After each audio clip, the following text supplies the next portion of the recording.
Ladies and gentlemen, the last speaker that I'm going to invite obviously does not need any introduction. He is a true friend of Pakistan, a very proud friend of Pakistan. He has been working for the people of Pakistan, I think when I was in my nappies maybe. He has been honoured by the government of Pakistan with Hilal-e-Imtiaz, with Hilal-e-Qaid-e-Azam, which is probably the biggest award given to any civilian in Pakistan. Please put your hands together for the MP, Mr. George Galloway.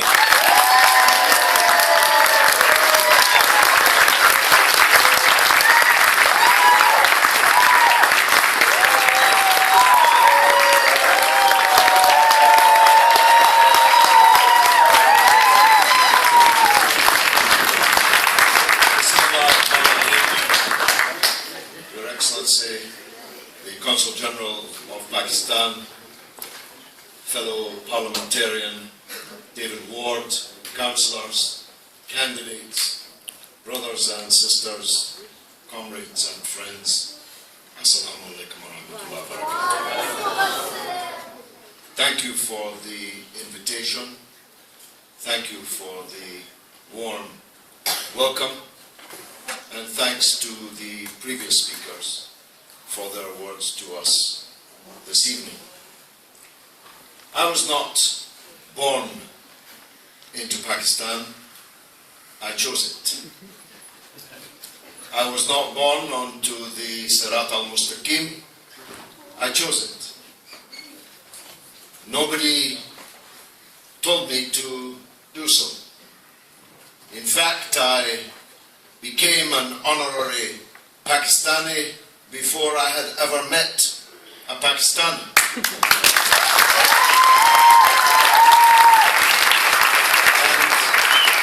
And many decades before I came to Bradford.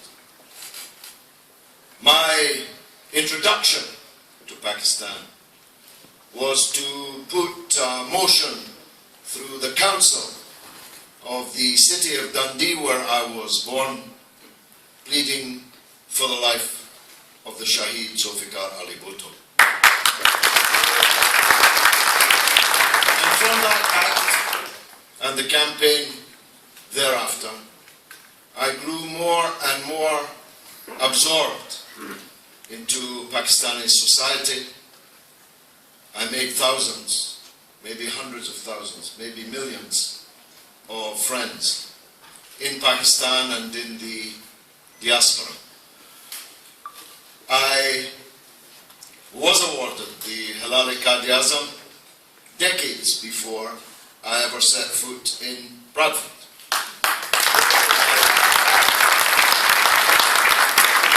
I was awarded this highest civil award in Pakistan for my work for the restoration of democracy in the country.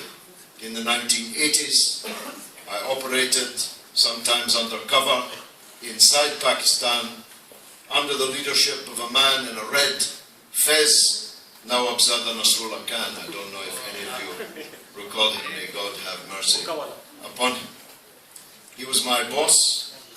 He sent me into some scrapes, some perilous situations.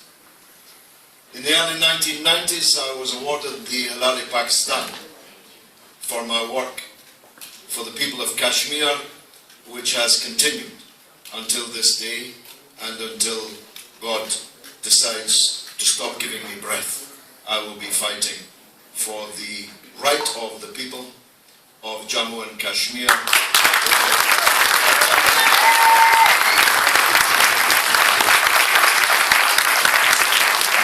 So with a background like that, my brother Sharjeel, you'll understand that I feel that before I've died, I've gone to heaven, being the Member of Parliament from Bradford. Yes. I must say, I don't recall the last time, because I go to a certain kind of meeting, that I was invited to rise for the British national anthem of God Save the Queen. I'm glad you stopped at the third verse, because the fourth verse asks God to give power to Her Majesty, rebellious Scots to crush. And so I was trying to work out diplomatically how I could demur from the fourth verse if you've gone there. Because this is one rebellious Scot who likes to avoid being crushed, at least before my work is done.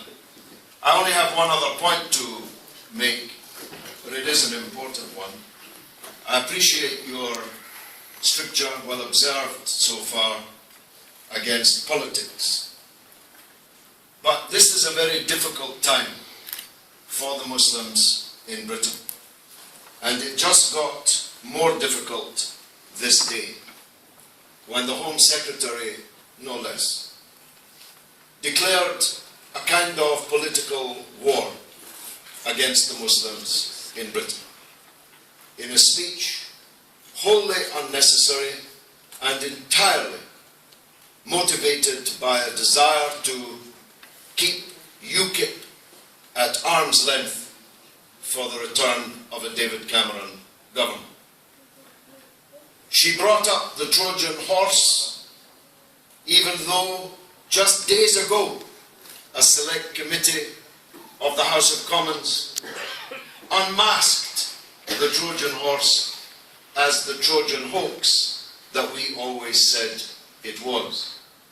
And she adumbrated all kinds of crimes which she attributed implicitly and explicitly to Britain's Muslims.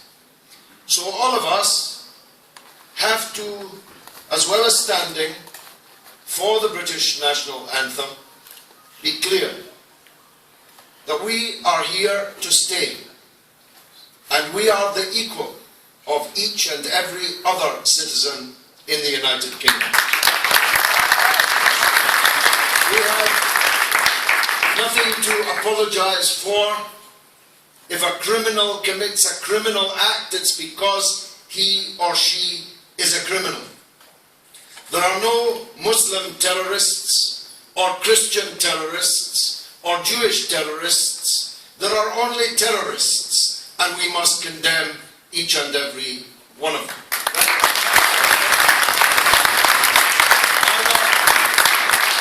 Neither are there Muslim groomers.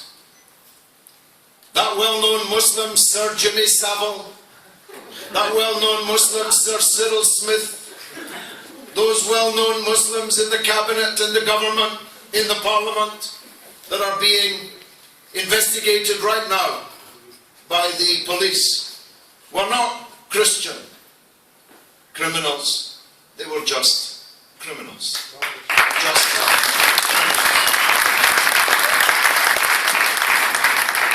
On the subject of terrorism, and it's my last sentence, I promise you, I have been fighting for almost a decade for the arch-terrorist Altaf Hussein in London.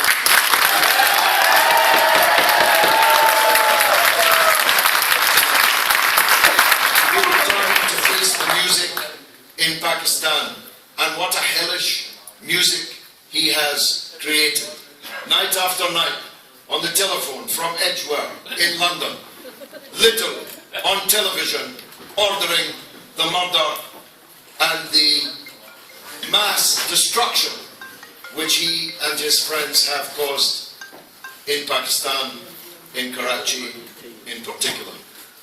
And I will not rest until Karachi and Pakistan are freed from the scourge of Altaf Hussain.